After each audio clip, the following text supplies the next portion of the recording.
Bueno, creo que hai unha intervención de palabra, é que non se sabía que eu cando falara si dera as gracias agora se a vera despois. Polo tanto, a intervención da palabra está aí, Que mellor é que todo o mundo diga o que pense, que é moi importante.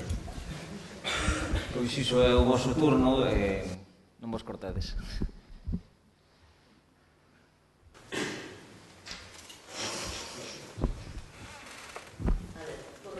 A ver, Teresa.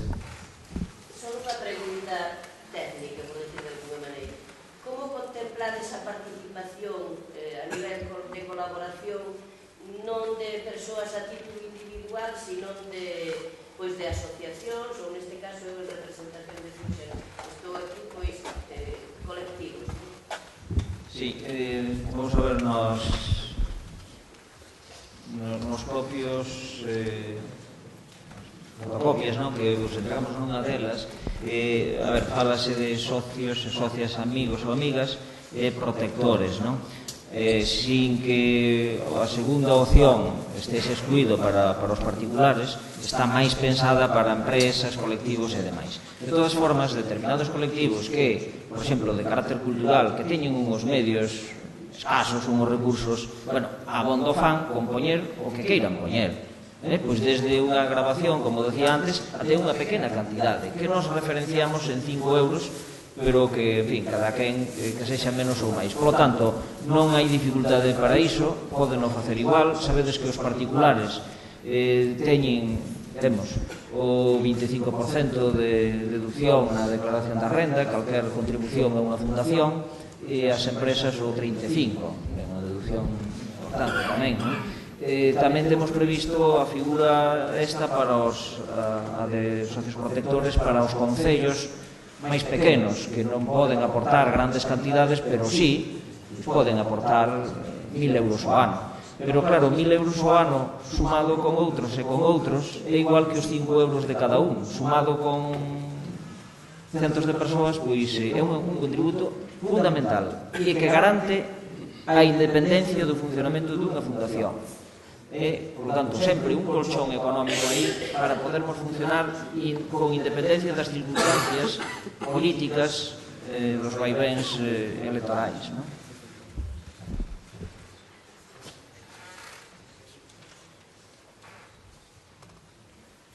Eu quería dicir que este proxecto é unha auténtica maravilla, un día de luz, un día de alegría, e tamén ir contra o certo desapougo das vosas intervencións, que diciades que non gostaba moito Manuel María a falar a fundación, que isto non ia ser un museo. Isto nunca pode ser un museo. A Casa de Hortas, como mirou para Felipe, nunca vai ser un museo. Forma parte desa relación de amor e de compromiso que fixo Manuel co cosmos, co país, principiando do seu entorno máis próximo. E como foi querer transformar a realidade co poder da palabra. Decímoslo moitas veces, o que se chamaba maravilla oficial a dos anos 50, la tierra llana de Cristo del Rey, convertiuse para sempre na terra chan gracias a Manuel María. É maravilloso ir cara a Lugo a 100 km por hora e de súpeto que parece un letrero que poña Regato Cepelo. Esa maravilla, esa persoa que foi de comprometerse co planeta, co seu país e a través da terra chan.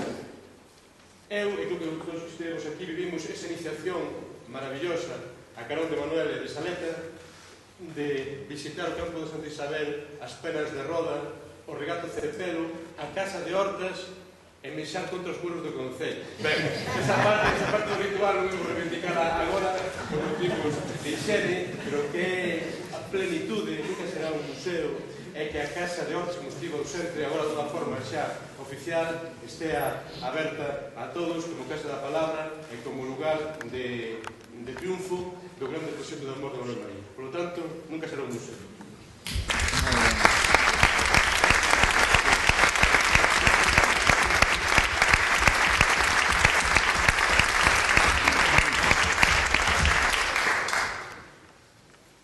O ordenamento das asociacións do tipo cultural ou da Región de Galicia, eu creo que unha cousa que explorarla como un proxecto xa así vivo pode ser o ir facendo as xuntanzas itinerantes, como sempre en Santiago, en lugares que foron moi queridos por Manuel María.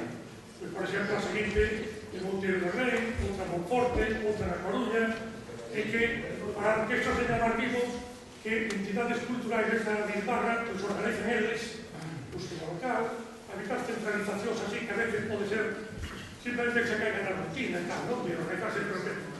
En ese sentido, o nome do IERCSA, o Instituto que Uxeremos, estou falando do nome deles hoxe aquí, o resultado da directiva aquí, e Miranda, que nos ofrecemos, por suposto, xunto ca Fundación, tamén a Rosa María, a Pedrachá, justamente, pois, se queredes, facer algo que galío, os meses vinteiros, que nos teña a seguinte xuntanza, non?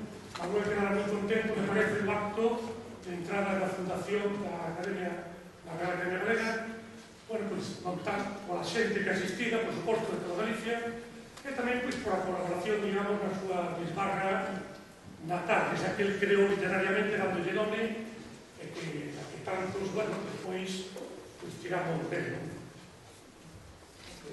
Pois, moitas grazas polo ofrecimento e poñemos data ao final, non sei se sen problema, moi gustosos de explicar o proxecto en todos os sitios que se nos convide ou que nós mesmo podamos promover, lógicamente.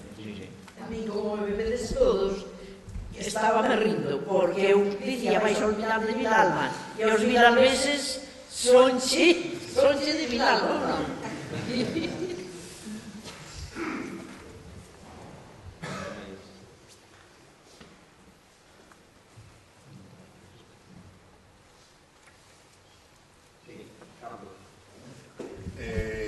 Bueno, para min hoxe é unha data emocionante e quero dar as gracias porque no nome de todos os que amamos a poesía e no nome de todos os que non somos galegos no máis de nacemento, que é un azar ou unha casualidade, senón os que exercemos de galegos. Simplemente decir que aquel poema de Manuel que decía non canta na xa ninguén, non máis tan só o meu carro canta, espero que moita xente en Outeiro de Rei, en Lugo, na Galiza e no mundo inteiro cantemos cando esta fundación que comentou como un sono no ar e que agora xa comeza a ter os alicerces de unha realidade. Moitas gracias aos que construíron este soño e espero que todos nós contribuamos a levarlo. Eu a semana que ven vou a Cataluña por unhas cousas relacionadas co Día do Libro e vou pasar polo Centro Galego e vou deixar ali uns folletos para que alguén tamén se poda adherir a esta fundación. Penso que nos nosos viaxes fora de Galicia debemos de estender o nome desta fundación que no futuro terá unha importancia pois enorme para a cultura da nosa terra. Moitas gracias.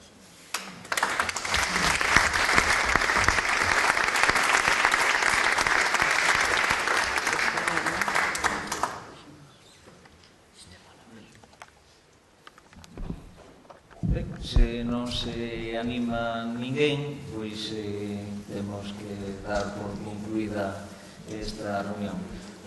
Insistir no agradecimento e insistir en que dada a estrutura inicial da fundación